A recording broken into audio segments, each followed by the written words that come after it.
గౌరవనీయులు గౌరవ న్యాయ మరియు మైనారిటీ సంక్షేమ శాఖ మంత్రి ఫరూక్ గారు, సహచర మంత్రివర్గ సభ్యులు కొల్లు రవీంద్ర గారు, సవిత గారు, గౌరవనీయులు రెవరెండ్ బిషప్ జయరావు గారు, గౌరవనీయులు శ్రీ రెవరెండ్ సజ్జా రత్నకుమార్ గారు, Shri reverend U Joseph Ratnakar గారు, రెవరెండ్ కె రవికుమార్ గారు, రెవరెండ్ సిహెచ్ బుజ్జిబాబు గారు, రెవరెండ్ విజయ్ కుమార్ కొడాలి గారు, వేదికపైనటువంటి గౌరవ పార్లమెంట్ సభ్యులు శివనాథ్ గారు, చీఫ్ సెక్రటరీ నీరబ్ కుమార్ ప్రసాద్ గారు, డీజీపీ ద్వారకా తిరుమలరావు గారు, విధాన మండలి చైర్పర్సన్ జకియా కానం గారు, గౌరవ శాసనసభ్యులు గద్దె రామ్మోహన్ రావు గారు, యార్లగడ్డ వెంకట్రావు గారు, ఉండవల్లి శ్రీదేవి గారు, ఈరోజు పెద్ద ఎత్తున ఈ కార్యక్రమానికి విచ్చేసినటువంటి క్రైస్తవ సోదరి సోదరులందరికీ పేరు పేరున మనస్ఫూర్తిగా నమస్కారాలు, అభినందనలు, శుభాభినందనలు. మీ అందరూ కూడా హ్యాపీ క్రిస్మస్. ఈరోజు ఇక్కడుండే వాళ్లే కాకుండా ఆంధ్రప్రదేశ్ రాష్ట్రం, అటు తెలంగాణ రాష్ట్రం, భారతదేశం, ప్రపంచంలో ఉండే క్రిస్టియన్ సోదరి సోదరులందరికీ హ్యాపీ క్రిస్మస్. యేసు ప్రభు జన్మించిన రోజు మనం క్రిస్మస్ జరుపుకుంటున్నాం. లోక రక్షకుడైన ప్రభు కరుణా కటాక్షాలు ఉండాలని ఆకాంక్షిస్తూ పెద్ద ఎత్తున ఈ కార్యక్రమాన్ని మనం నిర్వహించుకుంటున్నాం. ప్రేమ, కరుణ, సేవకు ప్రతీక క్రిస్టియానిటీ.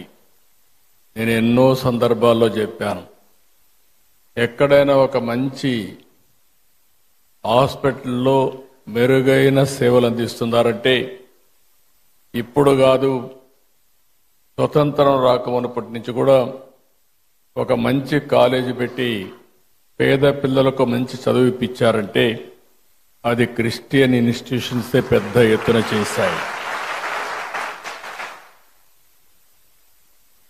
దీనికి స్ఫూర్తి ఇచ్చింది కూడా యేసు ప్రభు ఇచ్చారు. పశువుల పాకలో పుట్టి గొర్రెల కాపరిగా పెరిగి నిరాడంబర చాటుకున్న ప్రజారక్షకుడు యేసు. నమ్మిన వారి కోసం బలిదానానికి సైతం వెనుకాడని క్రీస్తు గొప్పతనం ప్రతి ఒక్కరు కూడా ఉత్తేజాన్ని తీసుకోవాల్సిన అవసరం ఉంది. నేను ఎప్పుడు వచ్చినా మీతో మాట్లాడుతూ ఉంటే మీ ఉత్సాహం చూసినప్పుడు ఒక స్ఫూర్తిదాయకమైన సందేశాన్ని ఇక్కడి నుంచి పొందుతున్నాం. ఎల్లప్పుడూ కూడా మనందరం ప్రభు త్యాగాన్ని స్మరించుకోవాలి, శాంతి మార్గాన్ని అనుసరించాలి, ప్రేమతత్వాన్ని పెంచుకోవాలి, ఈర్ష్య ద్వేషాలు పరారదొలాలి, అబద్ధం, లంచం వంటి పాపాలకు దూరంగా ఉండాలి.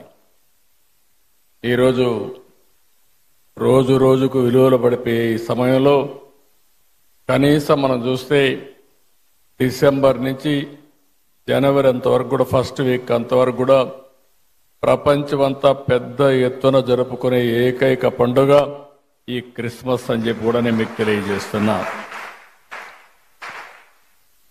అందుకనే నేను కూడా మీరు ఒకసారి చూస్తే ఇప్పుడే కాదు, మొట్టమొదటిసారిగా నేను సమైక్య ఆంధ్రప్రదేశ్లో ముఖ్యమంత్రిగా ఉన్నప్పుడు గవర్నమెంట్ తరపున క్రిస్మస్, ప్రీ క్రిస్మస్ ఈవెంట్ జరపాలని ఆ రోజు ఒక హైదరాబాద్లోనే కాకుండా అన్ని జిల్లాల్లో కూడా కార్యక్రమాలు నిర్వహించిన పార్టీ తెలుగుదేశం పార్టీ అని చెప్పి కూడా నేను మీకు తెలియజేస్తున్నాను. ఎప్పుడు కూడా నేను ఒకటే ఆలోచిస్తాను, మైనారిటీ వర్గాల సమిక్షేమానికి భద్రతకు ఎప్పుడూ నేను అండగా ఉంటాను. ఒకసారి అయితే సమైక్య ఆంధ్రప్రదేశ్లో చర్చి పైన దాడులు జరిగితే స్వయంగా నేనే వచ్చి ఇన్వెస్టిగేషన్ చేసి మళ్లీ అలాంటి సంఘటనలు జరగకుండా పూర్తిగా కంట్రోల్ చేసింది తెలుగుదేశం ప్రభుత్వం అని కూడా గుర్తు చేస్తున్నాను. ఇంకొక పక్క విభజన తర్వాత కూడా మీరు ఒకసారి చూస్తే ఏదైతే క్రిస్టియన్స్ కోసం సంక్షేమం కోసం ఎక్కువ ప్రాధాన్యత ఇచ్చాం, చర్చల నిర్మాణానికి ఆర్థిక సహాయం చేశాం. ఇంకొక పక్క మీరు చేస్తున్నటువంటి సేవలకు సహకారంగా ఉండాలని క్రైస్తవ సంస్థలకు ఒక్కొక్క సంస్థకి 10 లక్షల రూపాయల ఆర్థిక సహాయం చేసి మిమ్మల్ని ప్రోత్సహించాం. గుంటూరులో మీరు చూస్తే క్రిస్టియన్ భవనం కోసం 2 ఎకరాల భూమిని కేటాయించడమే కాకుండా ఆ రోజు 10 కోట్ల రూపాయలు ఖర్చు పెడితే కంప్లీట్ కాని బిల్డింగ్ ని కంప్లీట్ చేయాలని 5 సంవత్సరాలు ఆలోచించలేదు. మళ్లీ నేను వస్తానే దాన్ని పూర్తి చేసే బాధ్యత కూడా తీసుకొని తొందరలోనే మీ అందరికి అంకితం చేస్తాం, మీ అందరికి అందుబాటులో తీసుకొస్తాం. విజయవాడలోని సిఎస్ఐ సెయింట్ బాసిలికా కాలేజ్ చర్చికి 1.5 కోట్లు ఇచ్చాం. మీరెప్పుడూ నా దృష్టికి తీసుకొస్తారు. క్రైస్తవ శ్మశాన వాటికల కోసం ఆర్థిక సహాయం చేయమని కోరినప్పుడు ఇది చాలా జనైన సమస్య, దీన్ని పరిష్కారం చేయాల్సిన అవసరం ఉంది. ఇప్పటికే పెద్ద ఎత్తున ఇచ్చాం. భవిష్యత్తులో కూడా మీకు పూర్తిగా అండగా ఉంటామని చెప్పి కూడా నేను మీకు తెలియజేస్తున్నా. ఇదే కాకుండా జెరూసలం వెళ్లే క్రైస్తవులకి మొట్టమొదటిసారిగా ఆర్థిక సహాయం ప్రవేశపెట్టిన పార్టీ తెలుగుదేశం పార్టీ. ఆ విధంగా కూడా మనం ముందుకు పోయాం. ఇంకొక పక్క క్రైస్తవ విద్యార్థుల సంక్షేమం కోసం ప్రీ మెట్రిక్ స్కాలర్షిప్లు కానీ, పోస్ట్ మెట్రిక్ స్కాలర్షిప్లు కానీ, ట్యూషన్ ఫీజు అంతా కూడా రీఎంబర్స్మెంట్ చేయడం కానీ ఇవన్నీ చేశాం. ఈరోజు ఇలాంటి కార్యక్రమాలు 1-2 కాదు, చాలా కార్యక్రమాలు చేసి మనం ముందుకు పోయే పరిస్థితికి వచ్చాం. ఈరోజు ఇంకొక పక్కన మీరు చూస్తే 5 సంవత్సరాలు క్రిస్టియన్ సంస్థలు ప్రారంభించినటువంటి ఎయిడెడ్ ఇన్స్టిట్యూషన్స్ అన్ని డ్యామేజ్ చేసే పరిస్థితికి వచ్చారు, నిర్వీర్యం చేసే పరిస్థితికి వచ్చారు. ఈరోజు మా పార్టీ మనందరి నాయకుడు తెలుగుదేశం పార్టీ అధినేత ఎన్టీ రామారావు గారు కూడా ఏసీ కాలేజీలో చదువుకున్న విషయం మనం మర్చిపోలేం. ఆయన విజయవాడలో ఉండి గుంటూరుకు చదువుకున్నాడంటే అలాంటి స్టాండర్డ్స్ అన్ని కూడా ఆ రోజుట్లోనే ఇవ్వగలిగారు. అది వీరి యొక్క విశిష్టత అని చెప్పి కూడా నేను మీకు తెలియజేస్తున్నా. ఇప్పుడే చాలా మంది మాట్లాడారు. గడచిన 5 సంవత్సరాలుగా రాష్ట్రంలో మనం చూస్తే ఇది సందర్భం కాకపోయినా చెడును ఒకసారి ఆలోచించుకుని మళ్లీ చెడును జరగకుండా అందరికీ న్యాయం చేసే విధంగా ఈ ఎన్డీఏ ప్రభుత్వం, తెలుగుదేశం ప్రభుత్వం ముందుకు పోతామని మీ అందరికీ హామీ ఇస్తున్నా. ఎక్కడ ఏమాత్రం కూడా రాజీ లేకుండా పనిచేస్తాం. ఒక్క విషయం మనం గుర్తుపెట్టుకోవాల్సిన అవసరం ఉంది. God will never leave you empty. He will replace everything you lost. If He asks you to put something down, it is because He wants you to pick up something greater. అది మనం చూసినప్పుడు ఇది తప్పకుండా జరుగుతుంది. పేదల పట్ల, ధర్మాన్ని నమ్మిన వారి పట్ల దేవుడు ఎల్లప్పుడూ అండగా ఉంటాడు. మా ప్రభుత్వం ఒకటే చెప్తున్నాం, క్రిస్టియన్స్కి పూర్తిగా అండగా ఉంటామని మనస్ఫూర్తిగా మీ అందరికీ భరోసా ఇస్తున్నాను. ఇప్పటికీ సంక్షేమ కార్యక్రమాల్లో ఏ విధంగా చేయాలనో ఇంత మునిపే పెద్దలందరూ మాట్లాడారు. ఆర్థిక సమస్యలు ఉన్నాయి, లెగసీ ప్రాబ్లమ్స్ వెంటాడుతున్నాయి. నేను 4వసారి ముఖ్యమంత్రి. 3 సార్లు నాకు ఎప్పుడు ఇంత కష్టం అనిపించలేదు. ఇప్పుడు నాకే అర్థం కావడం, ఎంత తవ్వితే అంత బాధలన్నీ బయట వస్తున్నాయి. ఒక పక్క మనసు ఉంది, దూసుకుపోవాలనే మనస్తత్వం ఉంది. ఇంకొక పక్కన చూస్తే వెసులుబాటు లేని పరిస్థితి. ఓసారి చిన్న చిన్న కష్టాలు వచ్చినప్పుడు 4-5 సార్లు కూర్చుంటే సమస్యకు పరిష్కారం దొరుకుతుందేమో కానీ ఈ 6 నెలల నుంచి నేను రాత్రింబగళ్ళు ఆలోచిస్తున్నా, పట్టుదలగా పరిశోధిస్తున్నా, అయినా కూడా ఇప్పటికి కూడా నాకు ఒక దారి దొరకలేదంటే ఎంత డ్యామేజ్ జరిగిందో మీరు అందరూ గుర్తుపెట్టుకోవాల్సిన అవసరం ఉంది. అయితే కానీ నాకు ఒక బాధ్యత మీరందరూ ఇచ్చారు. ఆ బాధ్యతతో తప్పకుండా ఎట్టి పరిస్థితిలో మళ్ళీ పూర్వ వైభవం తీసుకొచ్చే వరకు వదిలిపెట్టనని చెప్పి కూడా మీ అందరికి హామీ ఇస్తున్నా. అందరికీ న్యాయం చేసేది నా విధానం. నన్ను చూశారు. ఏ ఒక్కరికి కూడా నేను ముఖ్యమంత్రిగా ఉన్నప్పుడు కానీ తెలుగుదేశం పార్టీ అధికారంలో ఉన్నప్పుడు జరగలేదు.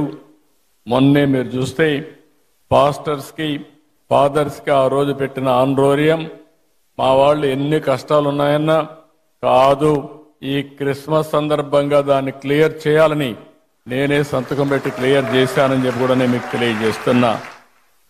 అదే మరిగా క్రిస్టియన్ మిషనరీస్ కోసం ప్రాపర్టీస్ డెవలప్మెంట్ బోర్డు ఏర్పాటు చేయాలి అని కూడా కొన్ని వచ్చాయి. చర్చల నిర్మాణానికి, అదే మరి రీకన్స్ట్రక్షన్కి ఆర్థిక సహాయం, ఇలాంటివన్నీ కూడా చాలా ఇష్యూస్ ఉన్నాయి. ఈరోజు నేను ఎప్పుడు కూడా పేదల పక్షపాతిగా ఉంటానని మరొక్కసారి మీ అందరికీ హామీ ఇస్తున్నా. నేను అనునిత్యం ఒకటే ఆలోచిస్తున్నాను, ఏ విధంగా పేదరికం లేని సమాజాన్ని మనం రూపకల్పన చేసుకోవాలనో దానికి ఆలోచించాల్సిన అవసరం ఉంది. మొన్నే నేను విజన్ 2047 తయారు చేశాను. స్వర్ణాంధ్రప్రదేశ్ విజన్ తయారు చేశాం, రూపకల్పన చేశాం. అందులో మొట్టమొదటి పాయింట్ మీరు చూస్తే జీరో పావర్టీ. ఇంతవరకు అందరం చెప్పారు మేము పేదరిక నిర్మూలన చేస్తామని చెప్పారు, కానీ నేను పెట్టింది ఆర్థిక అసమానతలు తగ్గించే విధంగా మొట్టమొదటిసారిగా పేదల్ని పూర్తిగా ఆర్థికంగా పైకి తీసుకొచ్చే వరకు ఈ ప్రభుత్వం అండగా ఉంటామని చెప్పి మరొకసారి తెలియజేస్తున్నా. ఈరోజు డబ్బులు సంపాదించిన ప్రతి ఒక్కరూ ఆలోచించాలి. మనకి సంపద వచ్చిందంటే సమాజం వల్ల వచ్చింది. ఆ సమాజంలో ఇంకా పేదరికం ఉండడం ఇది మనందరికీ ఆలోచింపజేసే విధానం. అందుకనే ప్రతి ఒక్కరూ ఆలోచించాల్సింది పేదరిక నిర్మూలన, జీరో పావర్టీ, అంతేకాకుండా ఆర్థిక అసమానతలు తగ్గించాలి. ఈరోజు ఈ యొక్క క్రిస్మస్ సందర్భంగా మిమ్మల్ని అందరినీ కోరుతున్నా, కొంతమంది దగ్గర లక్షల కోట్ల రూపాయలుండి పేదవాడి దగ్గర 3 పూట్ల తిండి తినడానికి వీలు లేని పరిస్థితుంటే అది సమాజహితం కాదని చెప్పి మరొకసారి మీ అందరికీ విజ్ఞప్తి చేస్తున్నా. దీనికోసం ఒక అచంచలమైన దీక్షతో పనిచేస్తాం, అన్ని విధాలా ముందుకు పోతామని చెప్పి కూడా నేను మీకు తెలియజేస్తున్నాను. ఈరోజు మీ అందరిని చూసినప్పుడు ఎప్పుడు కూడా ఇలాంటి కార్యక్రమాలకు వస్తే మళ్ళీ నేను కూడా రీఛార్జ్ అయ్యి మళ్ళా ఏం చేయాలో ఆలోచించే శక్తిని, సమర్థతని ఇస్తుంది. అలాంటి కార్యక్రమానికి ఈరోజు వచ్చాను. మీ అందరితో కలిసి ఈరోజు ప్రీ క్రిస్మస్ చేసుకోవడం చాలా ఆనందదాయకం. నేను ఈ నెలంతా కూడా మనందరం ఒక విషయం చూస్తే ఓసారి కొన్ని పండుగలు ఒకరోజు చేస్తాం, కానీ డిసెంబర్ 15 నుంచి స్టార్ట్ అయ్యి, డిసెంబర్ నుంచే స్టార్ట్ అయ్యి జనవరి 15 వరకు మళ్ళీ ఒక నెలంతా కూడా పండుగలు చేసుకునే ఏకైక పండుగ క్రిస్మస్ అని చెప్పి కూడా నేను మీకు తెలియజేస్తున్నా. ఈ క్రిస్మస్ సందర్భంలో మళ్ళీ మనం ఒకసారి చూస్తే అనేకమైన స్ఫూర్తిదాయకమైనటువంటి ఆలోచనలు చేస్తాం. ప్రతి ఒక్కరూ ఏ విధంగా ఉండాలి, యేసు ప్రభువుని ఏ విధంగా ఆదర్శంగా తీసుకోవాలి, ఏ విధంగా ఆయన స్ఫూర్తిని సమాజ హితం కోసం ముందు తీసుకుపోవాలో ఆలోచించే సమయం. ఈ సమయంలో నేను ఒకటే మీకు హామీ ఇస్తున్నా, ఈ ప్రభుత్వం మీకు అండగా ఉంటుంది. వ్యక్తిగతంగా నేను మీకు అండగా ఉంటా. మీ సమస్యలను పరిష్కారం చేసి ఎక్కడ పేదరికం ఉంటే అక్కడ మేము ఉండి అన్ని విధాలా మిమ్మల్ని ఆదుకుంటామని చెప్పి మరొక్కసారి తెలియజేసుకుంటూ అందరికి కూడా హ్యాపీ క్రిస్మస్, మేరీ క్రిస్మస్. చాలా ఇలాంటి ఎప్పుడు కూడా ఇదే విధంగా అందరం ఆనందంగా ఉండాలని యేసు ప్రభువును మరొకసారి ప్రార్థిస్తూ హ్యాపీ క్రిస్మస్.